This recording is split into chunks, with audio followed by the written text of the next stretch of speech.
നബിയനാ റസൂലുള്ളാഹി സ്വല്ലല്ലാഹു അലൈഹി വസല്ലം തങ്ങൾ പറഞ്ഞില്ലയോ, മൻ ഖാമ റമളാന ഈമാനൻ വഹ്തിസാബാ ഗുഫിറ ലഹു മാ തഖദ്ദമ മിൻ ദംബിഹി. നബിയനാ റസൂലുള്ളാഹി സ്വല്ലല്ലാഹു അലൈഹി വസല്ലം തങ്ങൾ പറയുകയാണ്, ആരൊരുവൻ പരിശുദ്ധമാക്കപ്പെട്ട തറാവീഹ് നമസ്കാരം കൃത്യമായി നിർവഹിച്ചു, വിശ്വാസം പൂർണ്ണമായി നിലകൊണ്ടുകൊണ്ടും കൂലി പ്രതീക്ഷിച്ചുകൊണ്ടും തറാവീഹ് നമസ്കാരം കൃത്യമായി നിർവഹിച്ചു,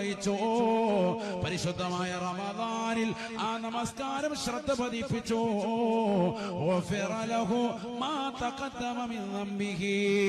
റമദാനിലുള്ള നിസ്കാരം കൊണ്ട് അവന്റെ മുൻകഴിഞ്ഞു പോയിട്ടുള്ള എല്ലാ പാപങ്ങളും അല്ലാഹു പുറത്തു നൽകുമേ എന്ന് നബിയുനാ റസൂലുള്ളാഹി.